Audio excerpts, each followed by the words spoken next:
I had an interesting conversation with a client this week. I was actually talking to her about her skin, and the conversation started asking, what is your skin type?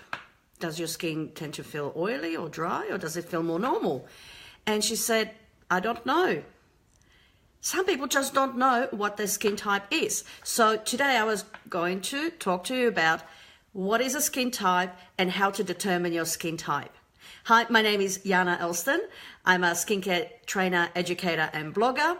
I have a blog called thebeautybusiness.com.au, and I'm really passionate about helping people help them with their skin, identify what's wrong, what's happening with their skin, give them some advice on what they can do with their skin, and also other beauty tips that help to support wellness, beauty, health, and of course having a gorgeous skin. But before we talk about skin types, I actually read a really interesting article this morning when I was looking around what's new, what's out there. And this article was written by a dermatologist who owns a spa in Miami, Maribel Pedroso. And it was a great article with some really good tips about looking after your skin. The title of the article is Dermatologist Warns Millennials About Trying Do-It-Yourself Treatments at Home. So this is a dermatologist in Miami who had some advice for people, and I see this all the time, particularly the young people tend to jump online on YouTube and follow every craze that's on YouTube out there done by bloggers or vloggers, or really anybody really can jump on YouTube and do a video.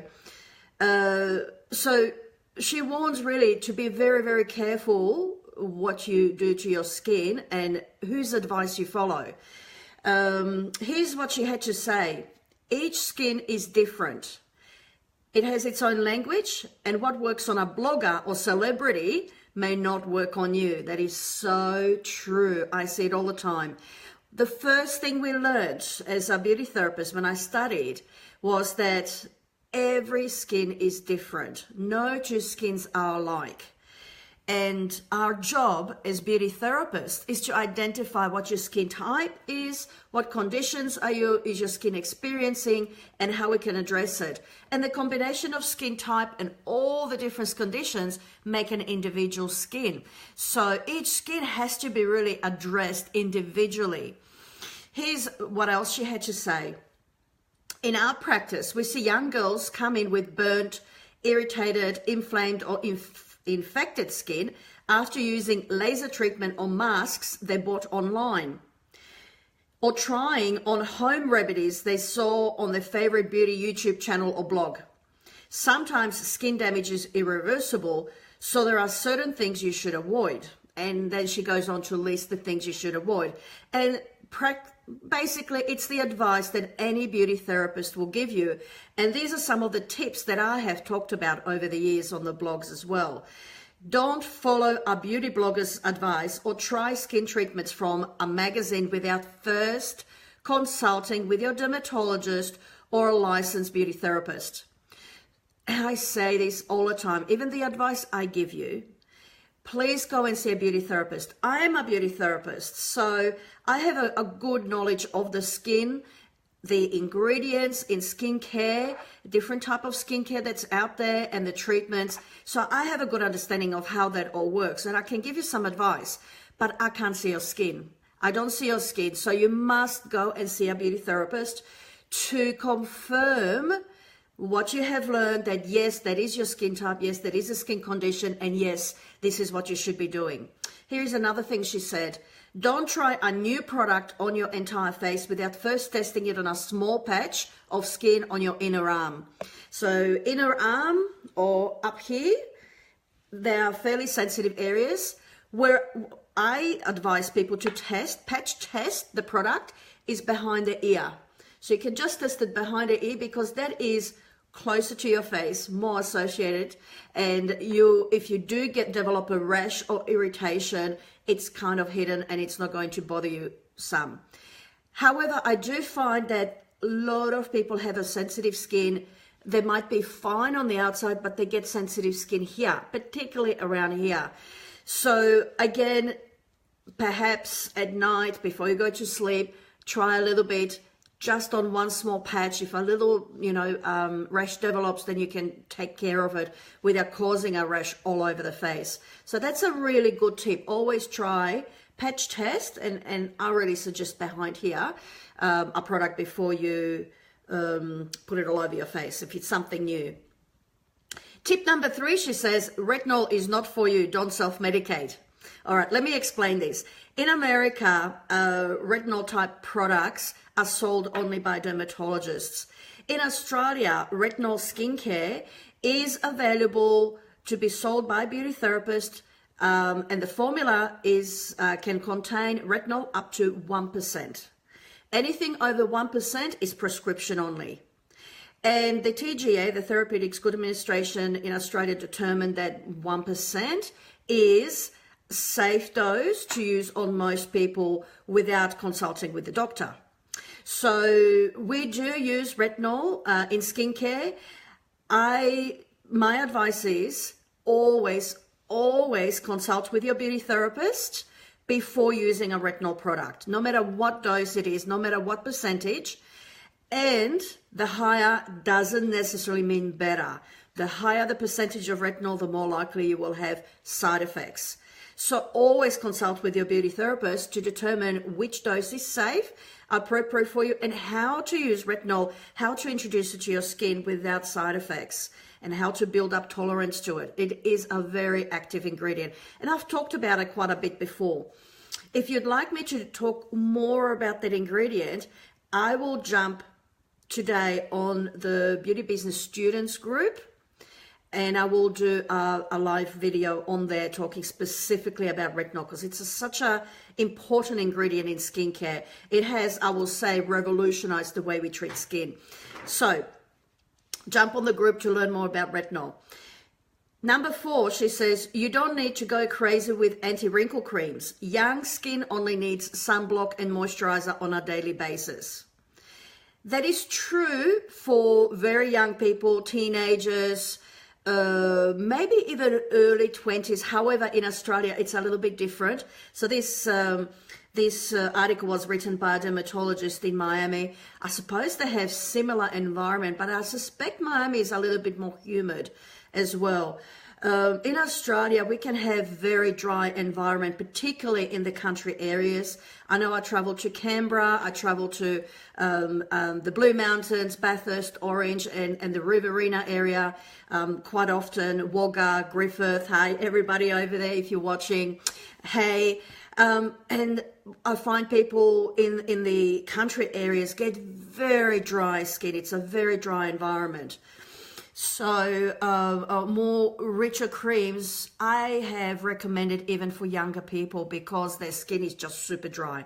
So really it depends on the environment, the climate, and the skin type and condition also. So, but true young people, really, my daughters, teenagers, from the time when they were very young and they could start showering themselves, I taught them just the very basics and minimum.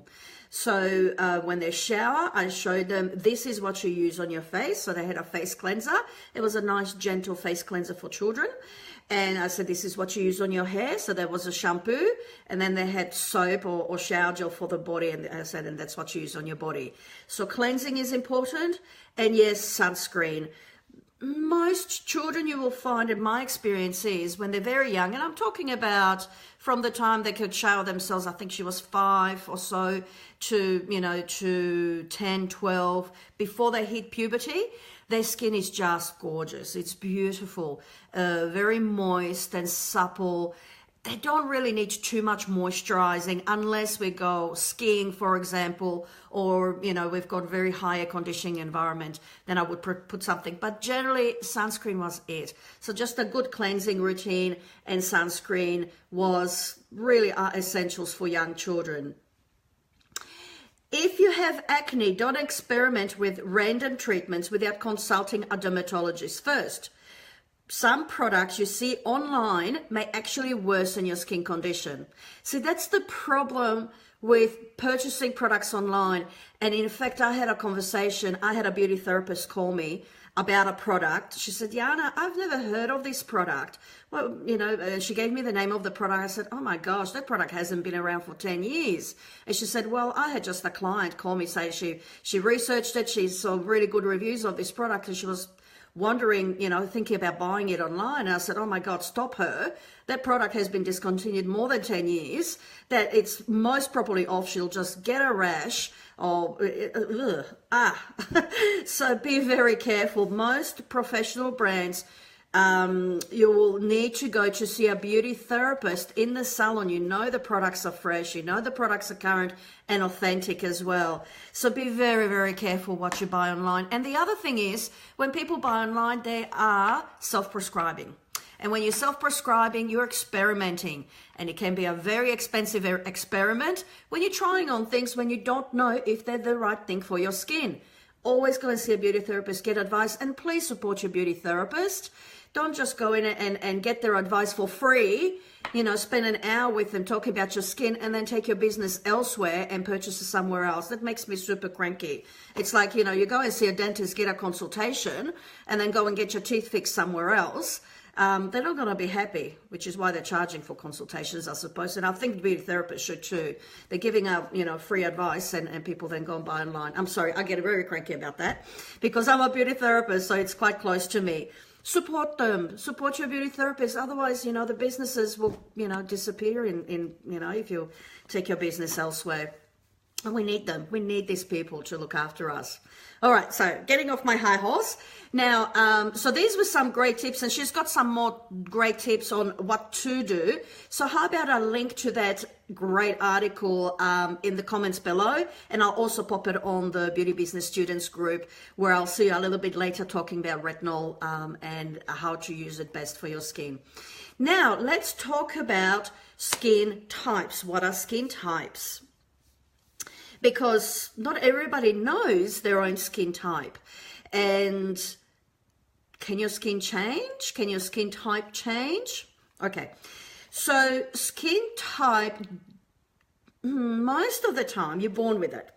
And it is genetically put together, your skin. So if your parents have oilier skin type, it's very likely. Oh, hi, Susan. You're very welcome. It's very likely that you may have oily skin as well. Vice versa, if they have more dry skin, you're very likely to as well. Skin types can be not only determined by genetics, but race as well. So we find, for example, I work with a lot of wonderful friends who are Chinese and Vietnamese, Korean, Lebanese, Eastern European, South African, and so on. And I find that generally the genetics can be determining your skin type by the race as well. So for example, when I work with a lot of Chinese clients and Chinese friends, their skins can be quite oily. Versus when I'm working with Vietnamese friends, their skin is very fine and delicate, can be sensitive and very dry. So it can vary too. With my gorgeous Lebanese friends, who I belly dance with, they have very tough skin, I found. I can really go in with peels and microdermabrasion to get really good results. So every skin type can be a little bit different depending on your genetics and your race as well. So how do you determine your skin type? Your skin type, first of all, you can look at it, touch, feel, and see how it responds to the environment and to the skincare as well. So what skin types are there? So when I'm looking for a skin type and when I need to determine that before I make any prescriptions about products they should be using, because the products will be formulated to care for a particular skin type. So you can have dry skins, normal skin types, which were quite rare, but I have come across them recently, oilier, or even combination, first of all, combination skin types, oily skin, and there can be a sensitive skin type as well. People can be born with a sensitive skin. Quite rare. Most sensitive skins are environmentally caused, but I have seen sensitive skin that runs in family. So first of all, let's talk about how do you determine if your skin is a dry skin type. Is your skin dry? So the first way we as beauty therapists determine if your skin is dry skin type, we look at your skin. So I can visually quickly assess the skin, and often we have these big magnifying lamps with light, so we can have a closer look and magnify the skin for us, and so we can see the skin a bit closer. So a dry skin to us means that there is no oil production at all in the skin. They don't produce oil, so they never feel greasy, shiny, oily. And the skin, when we touch it, can feel sometimes rough. It feels smooth, as in there is no open pores. So when we look at the skin, the pores are barely visible. I have to use a magnifying lamp to see the pores. Now, you would think that this would be the normal skin type because it's what you see in magazines on models when they're being photoshopped and they take all the open pores out of the picture. The people who have no open pores are true dry skin types. And yes, they can look flawless. However, they suffer terribly with dryness. They age faster because the wrinkles form faster in that kind of skin.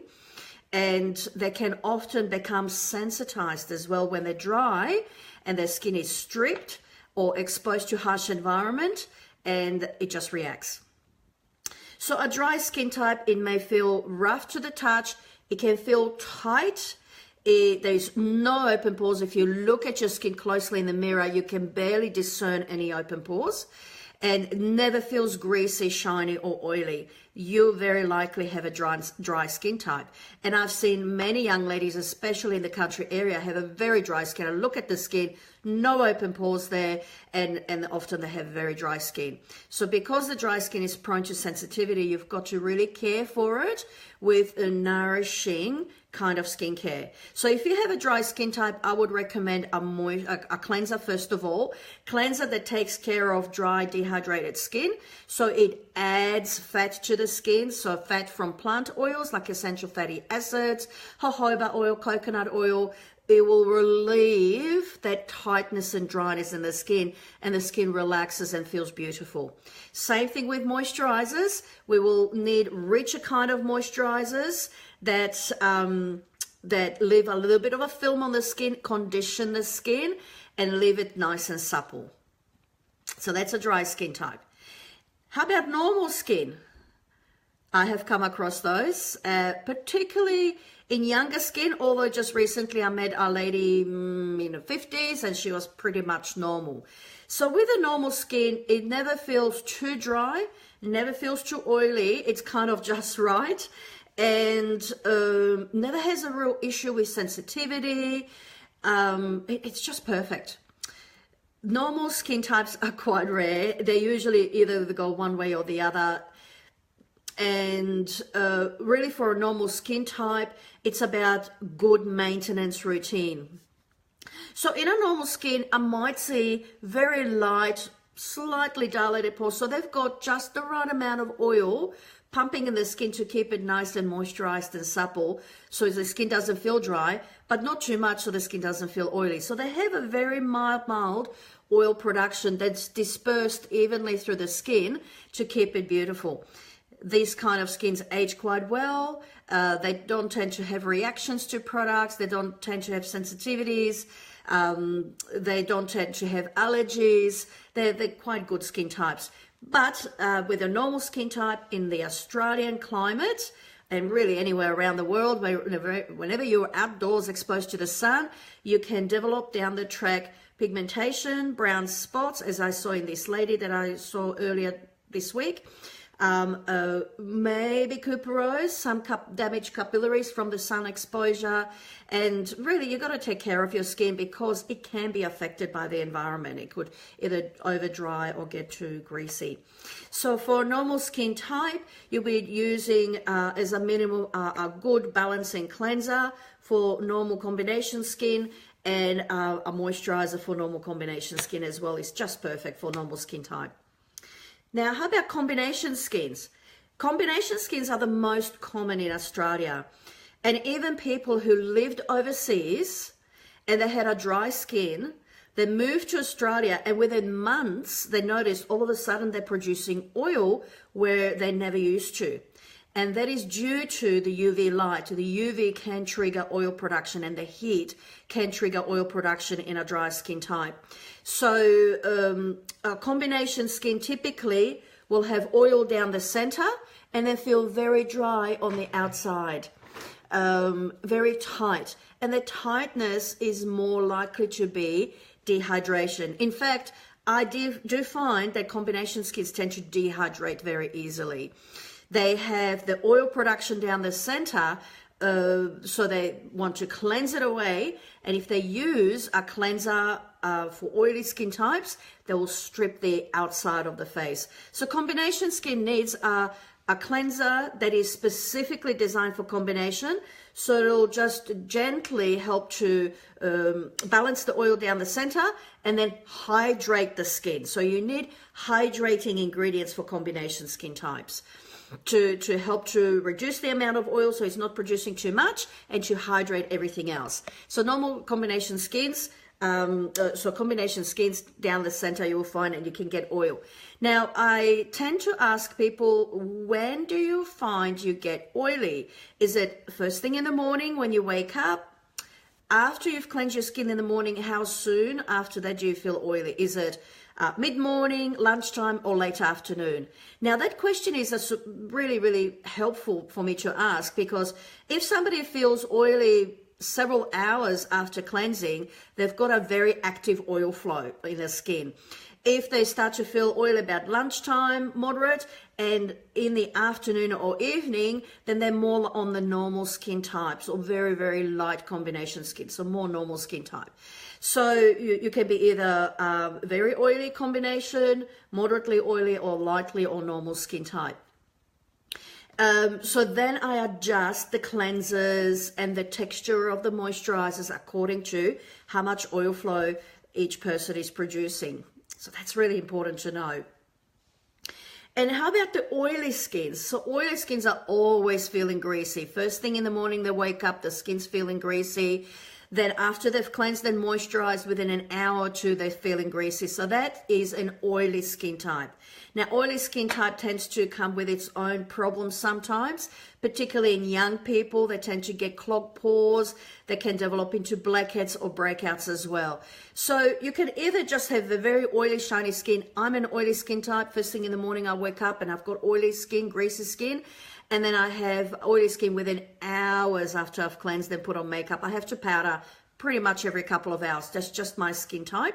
But I'm not breaking out. Yes, I did have acne and breakouts when I was younger, and I had to manage it well.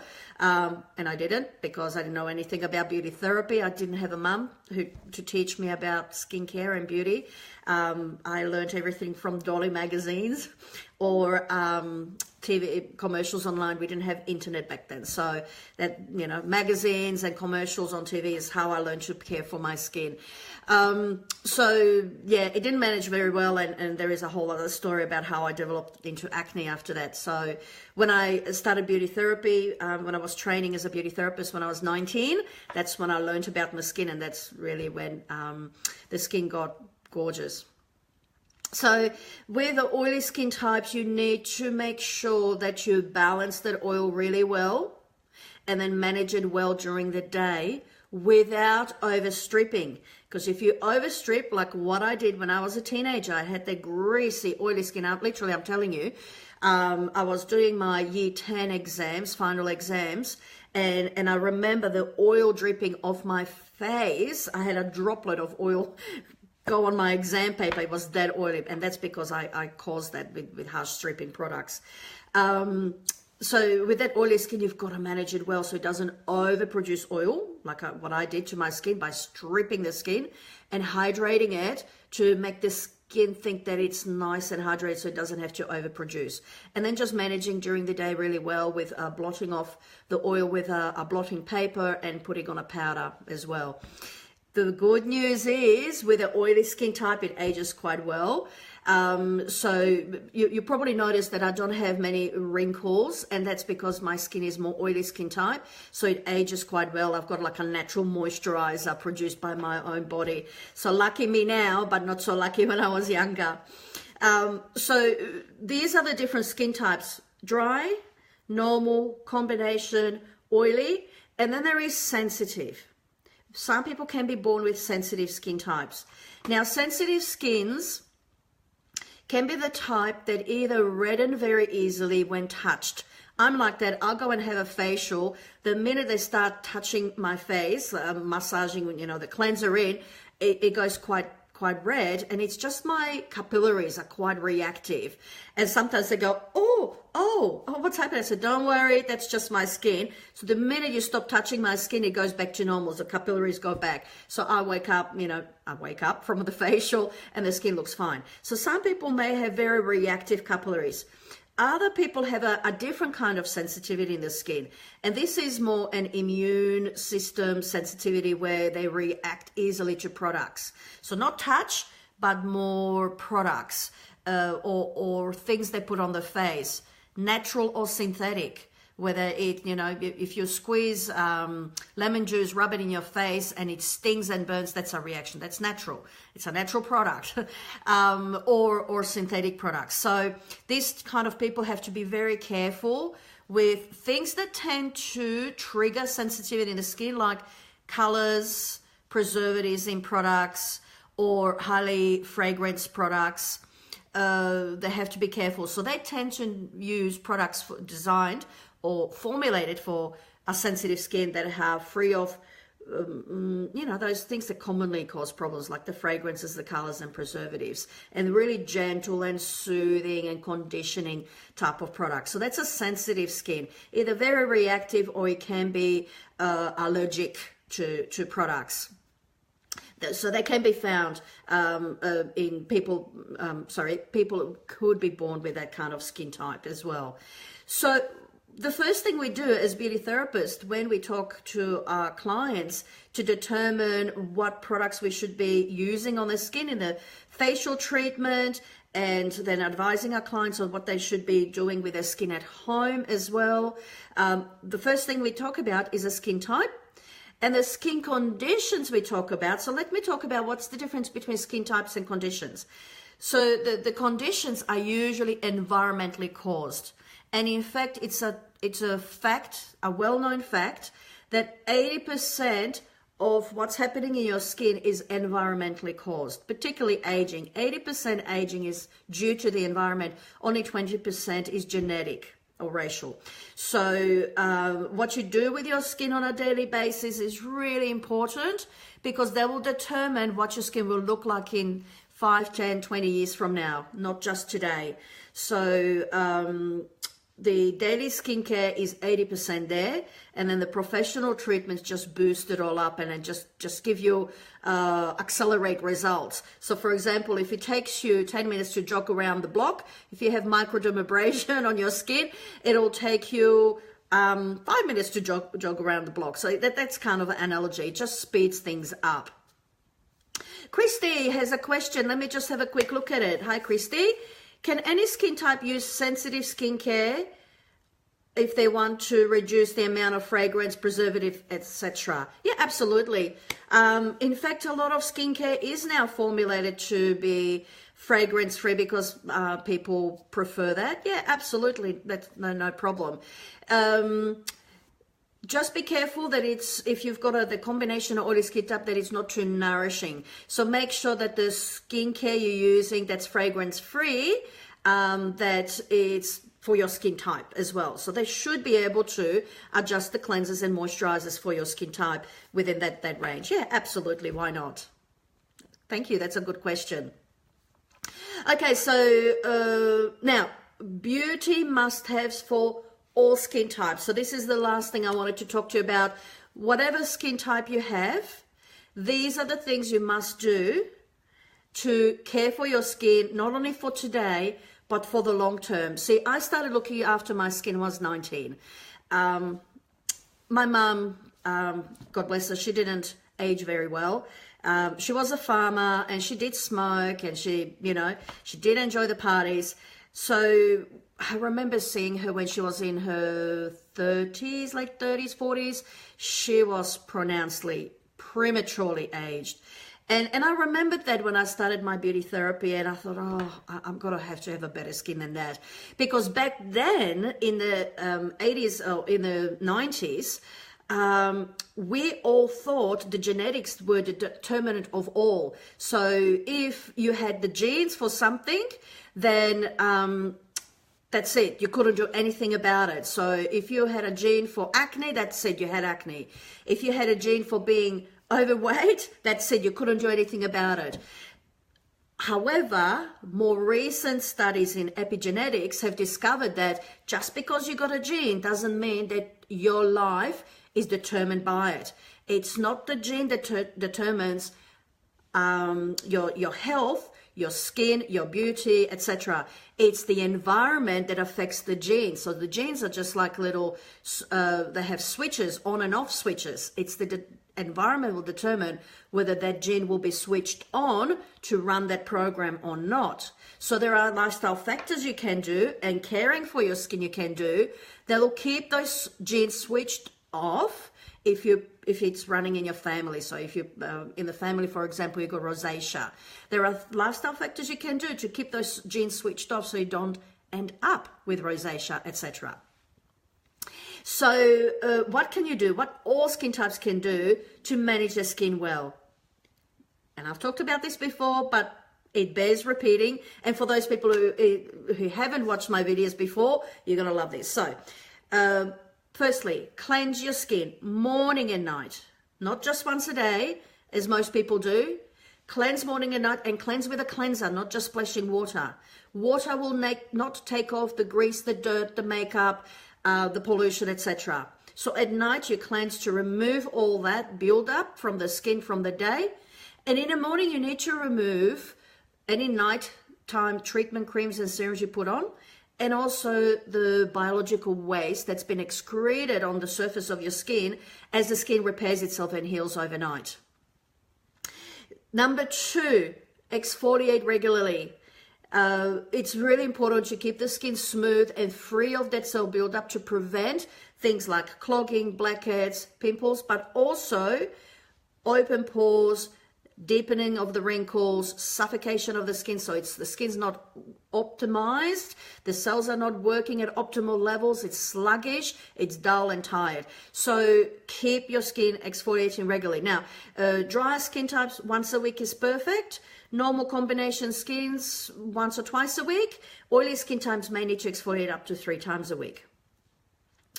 Hi, Amy. I will answer your question in a moment. Thank you very much for posting it. So let me just finish this first. So exfoliate regularly. Yes, moisturizing is really important.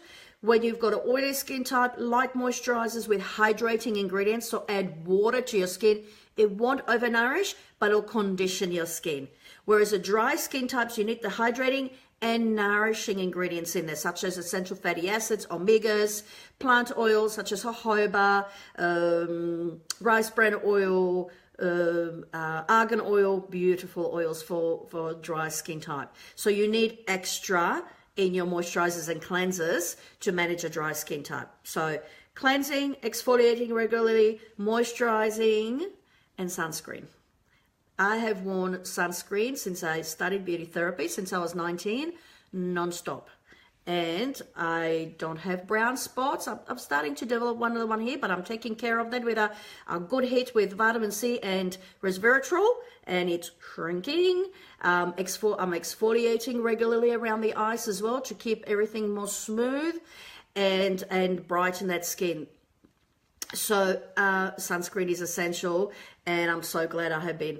The only time I really exposed my skin to sun was on my honeymoon. I came back quite brown. People couldn't recognize me because I spend most of the time out in the sun, which is very unlike me. But as you can see, I've got a very fair skin now. I've always protected it. If you protect your skin from the sun, you will thank yourself in the future. Not only because your skin will look younger, more youthful, with less problems to take care of down the track, but also you're protecting your skin from skin cancers, which is even worse. So very, very important. Now, Amy, let me come back to see your question. If a client got normal skin, combination skin, and normally use cleansing milk, but she likes to change to use foaming cleanser, will it be that too much for her, or just recommend she use her foaming cleanser at night only? If a client has normal skin, combination skin. Okay, so normal combination skin, there are some gentle cleansers, foaming cleansers, and Amy, I believe you're working with the Sodis. So the Sodis foaming cleanser is absolutely fine for normal combination skin. It doesn't have the detergents like the general foaming cleansers have, so it'll be nice and conditioning on the skin. And the gel cleansers are best to use actually in the morning, because at night you want to take makeup off, and the creamy cleansers are still good. So the Vitality cleanser is perfect for this skin type. She could also use Clarity, which is normal for normal skin types. So Vitality for combination, Clarity for normal skins, or the gel cleanser in the morning. And of course the morning cleanser is a good one to recommend too in the mornings, but that's more creamy. So if the client prefers a gel cleanser, then yeah, that's fine. The purifying gel cleanser is fine, absolutely, no problem. And Christy had another question. What sunscreens do you recommend? The sunscreens, oh, look, I did a different video on sunscreens, talking about the different types of sunscreens out there. It really comes down to personal preference for people with sunscreens. Some people prefer physical barrier sunscreens. Other people prefer light, high SPF sunscreens, which usually are chemical sunscreens. So let me explain how that works. So with the physical barrier sunscreens, they're based on zinc or titanium dioxide. And they literally have mineral pigments in the sunscreen that deposit on the skin and form a barrier, and that reflects light, that reflects the UV light. So that's how physical sunscreens work. The physical sunscreens, because they got the powders, the mineral powders in them, tend to feel heavier on the skin and can ghost. So I don't know if you've noticed some sunscreen you put on and they make your skin look white, like a white mask.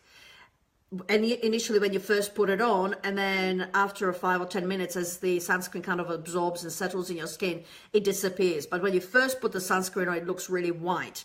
That's because it's got the mineral pigments and they're white when they go on the skin. And for this reason, some people don't like using physical sunscreen, because they don't like the ghosting effect, the white effect, and the thickness of the physical sunscreen. People who tend to prefer physical sunscreens like them because they have less chemicals, or the chemicals that are traditionally used in a chemical sunscreen, because they think that these chemicals are harmful for the skin. There's a lot of debate out there. There is no proof one way or the other whether they're safe or harmful, really. Well, for the most part, they're safe. I mean, they wouldn't be on the market if they were not safe. So they haven't been proven to be unsafe, actually. So most people prefer to go with a light formula that doesn't feel greasy, that's matte on the skin, and you tend to get that more in a chemical sunscreen.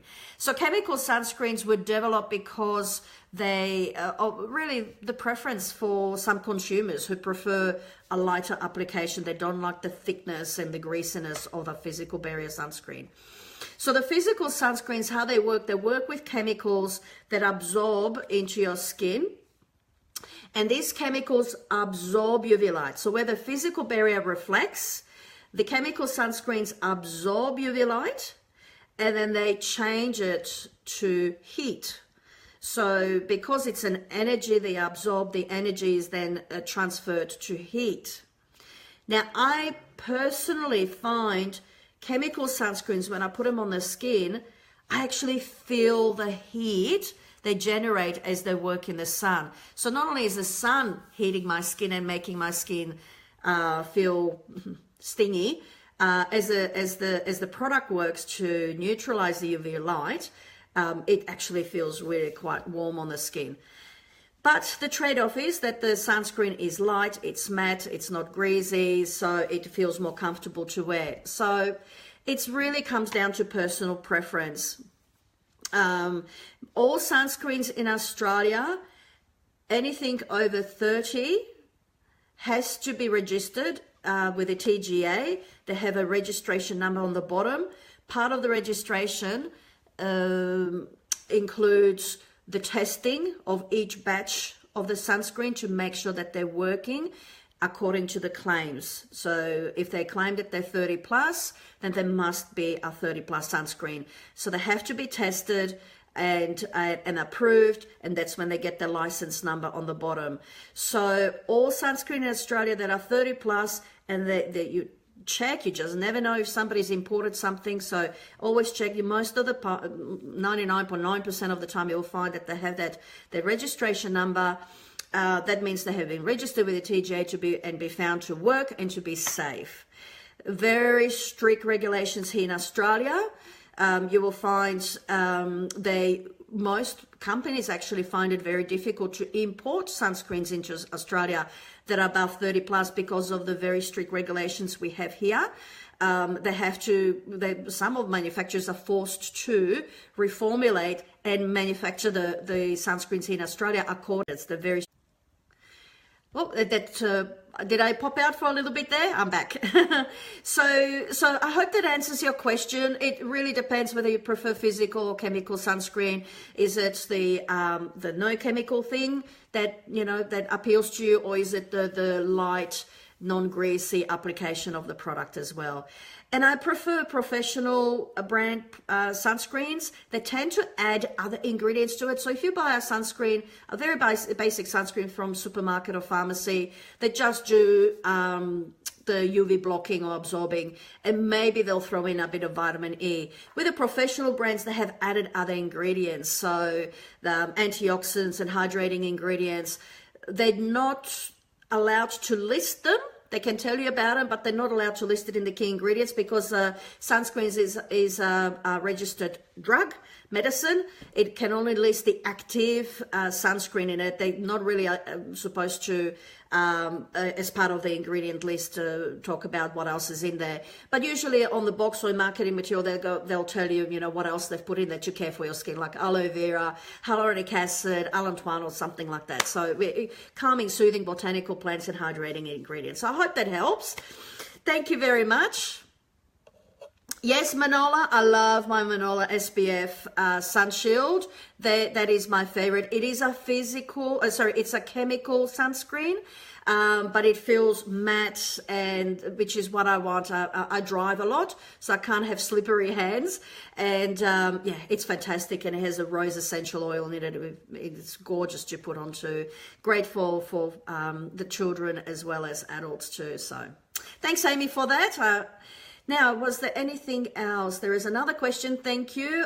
Christy, I like natural products where possible. Chemical sunscreens are my thing. Yep. Look, like I said, it's an individual thing. So some people prefer natural. Actually, I had a really interesting conversation with somebody a couple of days ago. It was a consumer. I was talking to her about skincare, and she was saying, I don't like anything with chemicals on my face. Did you know your skin is your largest organ and it can absorb all these chemicals?